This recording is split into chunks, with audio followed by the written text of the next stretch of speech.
नमस्कार दोस्तों, आप देख रहे हैं भारत एक्सकोप, जहां आपको मिलेगी देश और दुनिया की टॉप खबरें। 21 घंटे की बातचीत।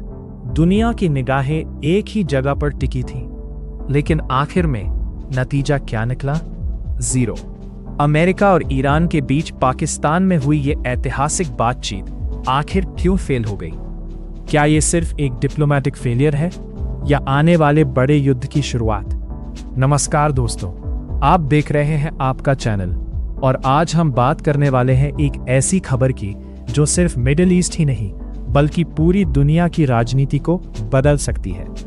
दरअसल पिछले कुछ हफ्तों से मिडिल ईस्ट में तनाव लगातार बढ़ता जा रहा था। यूनाइटेड स्टेट्स और ईरान के बीच हालात इतने खराब हो गए थे कि युद्ध का खतरा साफ दिखाई देने लगा था। इसी बीच एक उम्मीद की किरण सामने आई जब पाकिस्तान ने मीडिएटर बनकर दोनों देशों को बातचीत के लिए तैयार किया। ये बातचीत हुई इस्लामाबाद में, जहां दुनिया की सबसे सेंसिटिव और हाई लेवल मीटिंग्स में से एक आयोजित की गई। सुरक्षा इतनी कड़ी थी कि पूरा इलाका सील कर दिया गया था और हर किसी की नज़र सिर्फ एक चीज पर थी। क्या ये बातचीत दुनिया को युद्ध से बचा पाएगी? दोस्तों, ये बातचीत करीब 21 घंटे तक चली।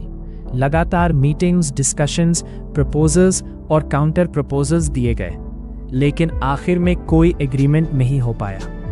अब सवाल ये उठता है, आखिर ऐसा क्या हुआ कि इतनी लंबी बातचीत भी फेल हो गई? तो चलिए समझते हैं स्टेप बाय स्टेप। सबसे पहला मुद्दा था न्यूक्लियर प्रोग्राम। यूनाइटेड स्टेट्स चाहता था कि ईरान अपने न्यूक्लियर प्रोग्राम को पूरी तरह रोक दे ताकि वो फ्यूचर में परमाणु हथियार न बना सके। लेकिन दूसरी तरफ ईरान ने साफ कहा कि वो अपनी सिक्योरिटी से समझौता नहीं करेगा।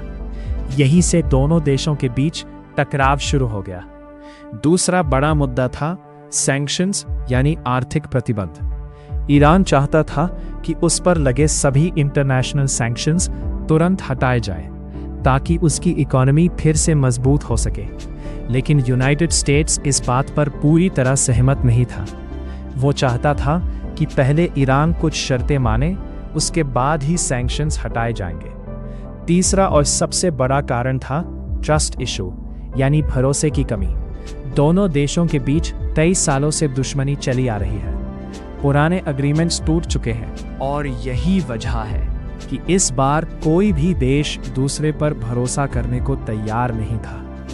दोस्तों, जब डिप्लोमेसी में ट्रस्ट खत्म हो जाता है तो सबसे बड़ी नेगोशिएशंस भी फेल हो जाती हैं, और यहाँ भी वही हुआ।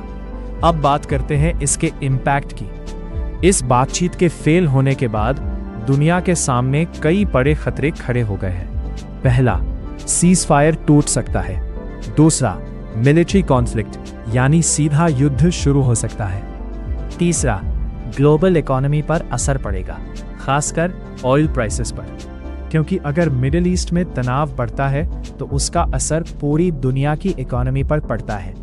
अब यहाँ पर पाकिस्तान की रोल की भी बात करना जरूरी है।